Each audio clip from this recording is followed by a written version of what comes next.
Hai Smart Traders and Investor, kembali lagi bersama saya Kadek Mertayasa di channel Yuk Nabung Saham.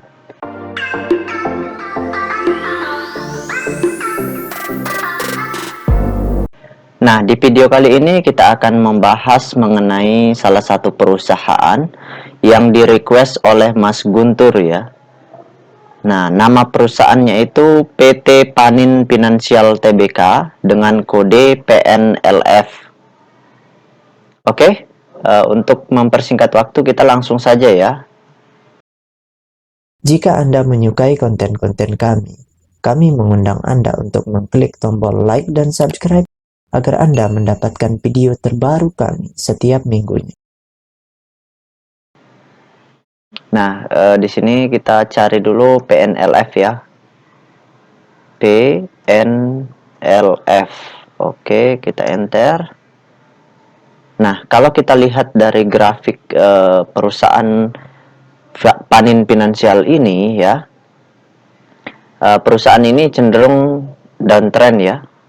Ini sudah menuju arah downtrend, kemudian berada di level resisten di 268 ya ini. Kemudian supportnya berada di 175 di sini ya. Nah, selama setahun terakhir ini cenderung turun sampai di bulan Mei ya. Di bulan Mei ini kemudian cenderung sideways sampai sekarang ya di bulan November seperti itu. Ini secara teknikalnya kalau kita lihat. Nah, lalu untuk melihat apa sih yang dilakukan oleh investor besarnya selama fase sideways ini, apakah investor besarnya ngumpulin barang atau sedang mengakumulasi perusahaan ini, atau justru distribusi menjual perusahaan ini, menjual kepemilikan mereka ke investor lain atau investor retail khususnya, dari hak kepemilikan mereka dijual ke retail seperti itu. Nah, untuk mempersingkat waktu kita lihat dulu data broker summary-nya ya. Kita langsung lihat data broker summary-nya. Kita lihat dari ini, kita pilih dulu PNLF. Oke, setelah itu kita pilih sebulan terakhir aja ya. Kita ambil datanya dari September. Kita pilih bulan 9 tanggal 5 sampai tanggal 2021 bulan 11 ya. Oke, kita show. Nah, kita tunggu ya. Nah, kalau di sini kita lihat ya, perusahaan PNLF ini atau Panin Finansial ini ya, kalau kita lihat dari bulan September sini ya, bulan September ini ya, dari bulan sini, mana September ya, dari tanggal 5 September 5 ini ya. Oke, 65. Nah, kalau kita lihat dari tanggal 5 September ini ya, selama fase ini, nah PNLF ini cenderung distribusi ya.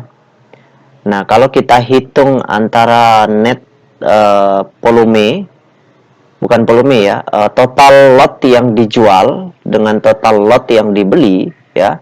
Kalau kita hitung net volume transaksinya atau total lot yang dijual dan dibeli, kita memperoleh perhitungan dengan menggunakan tools tambahan yang saya gunakan, yaitu Detektor, untuk menghitung antara total lot yang dibeli dengan yang dijual. Kemudian kita hitung netnya berapa, net transaksinya berapa, maka kita dapat kesimpulan resumenya itu big distribution. Artinya apa? Artinya terjadi distribusi dalam jumlah besar ya. Nah, di sini kelihatan YP membeli 3 juta lot, kemudian menjualnya 3,6 juta lot.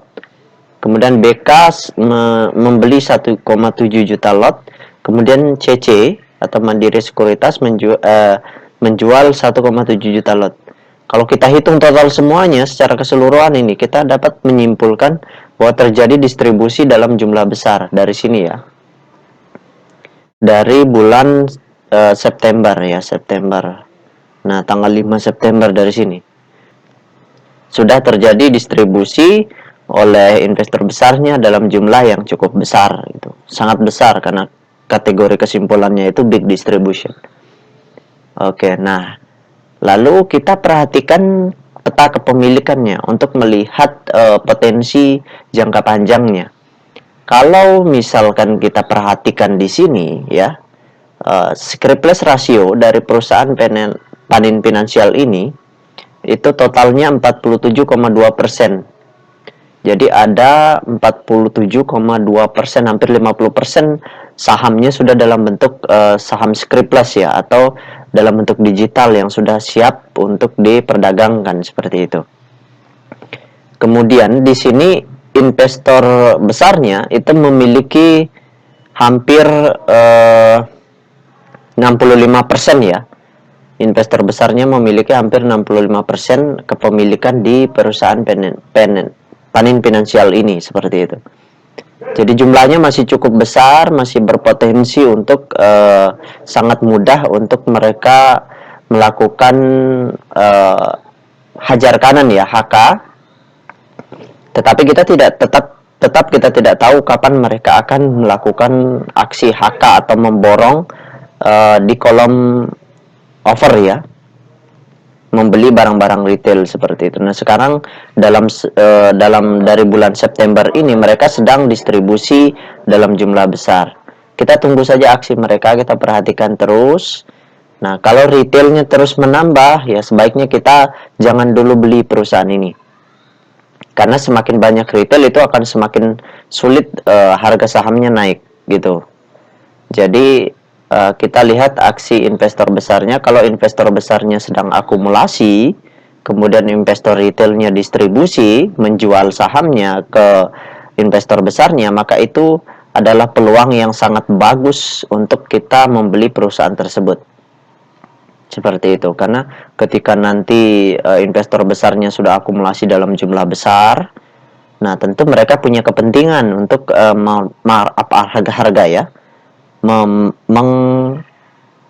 menaikkan harga seperti itu, menaikkan harga sampai ke target yang mereka inginkan seperti itu. Kemudian kita ikut jualan nantinya.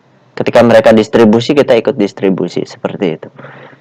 Jadi mungkin itu saja sedikit masukan buat Mas Guntur ya, karena di sini investor besarnya masih distribusi, jadi kita jangan dulu masuk ke perusahaan ini seperti itu. Kalau seandainya nanti kalau mereka sudah akumulasi, baru kita masuk seperti itu. Baik teman-teman investor, mungkin itu saja yang dapat saya sharingkan untuk Mas Guntur. Kalau masih ada yang ingin ditanyakan atau di request, bisa komen di kolom komentar ya. Oke teman-teman investor, see you next time. Salam cuan selalu.